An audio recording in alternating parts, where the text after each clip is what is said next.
নির্বাচনী প্রচারণায় হামলা থেকে জীবন বাঁচিয়ে ফিরেছেন চট্টগ্রাম মহানগর বিএনপির আহ্বায়ক এরশাদুল্লাহ। ফিরেই একান্তে বসেছিলেন নাগরিক টিভির সাথে। প্রথম প্রতিক্রিয়ায় করেছেন বিস্ফোরক মন্তব্য। প্রার্থীদের নিরাপত্তা দিতে না পারলে নির্বাচন কঠিন হয়ে পড়বে বলে সতর্ক করেছেন তিনি। তৌহিদুর রহমানকে সাথে নিয়ে আরো জানাচ্ছেন একে আজাদ। চট্টগ্রামের বাইজিদ বোস্তামি থানার চাইল্লাতলিতে 5 নভেম্বর বিকেলে নির্বাচনী প্রচারণায় হামলার ঘটনা নতুন করে শঙ্কা তৈরি করেছে। সেদিনের ঘটনায় লক্ষ্য হয়েছিলেন চট্টগ্রাম 8 আসনে বিএনপির প্রার্থী এরশাদুল্লাহ।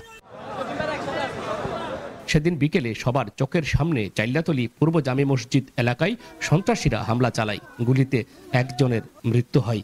গুলিবিদ্ধ হন এরশাদুল্লাহ সহ কয়েকজন। উন্নত চিকিৎসায় অবশেষে সুস্থ হয়ে বাড়ি ফিরেছেন জনমানুষের এই নেতা। ফিরেই কথা বলেছেন নাগরিক টিভির সাথে। সেদিনের ঘটনার বর্ণনা দিতে গিয়ে করেছেন বিস্ফোরক মন্তব্য। বলেন, মূল লক্ষ্য তিনি ছিলেন না। 12 থেকে 15টা রাউন্ড গুলি করছে, তার একটা গুলি এসে আমার এখানে আমার বুকের মধ্যে, বিশেষ আল্লাহ আমাকে রক্ষা করেছেন। এটা এমন এক জায়গায় যেখানে লিভার নষ্ট হওয়ার কথা ছিল, কিডনি নষ্ট হতে পারত, প্যানক্রিয়াস নষ্ট হতে পারত এবং লাংস নষ্ট হতে পারত। কিডনিতে একটু ছিঁড়ে গেছে, এটাই সমস্যা ছিল। এটাই আমার জীবনের বড় স্মরণীয় ঘটনা। জানান, সন্ত্রাসীদের কাছে প্রচুর টাকা এবং অস্ত্র রয়েছে। প্রার্থীদের নিরাপত্তা নিশ্চিত করতে না পারলে নির্বাচন কঠিন হয়ে পড়বে।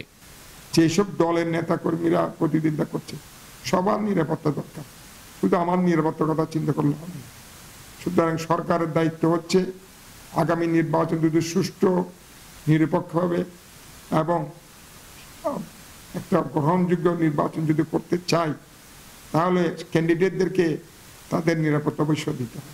নিহত সারোয়ার বাবলার পরিবারের পক্ষ থেকে মামলা করা হলেও এরশাদুল্লাহ মামলা করেননি। এই ঘটনায় পুলিশ 11 জনকে গ্রেপ্তার করেছে। তদন্ত চলছে। একে আজাদ, নাগরিক, চট্টগ্রাম।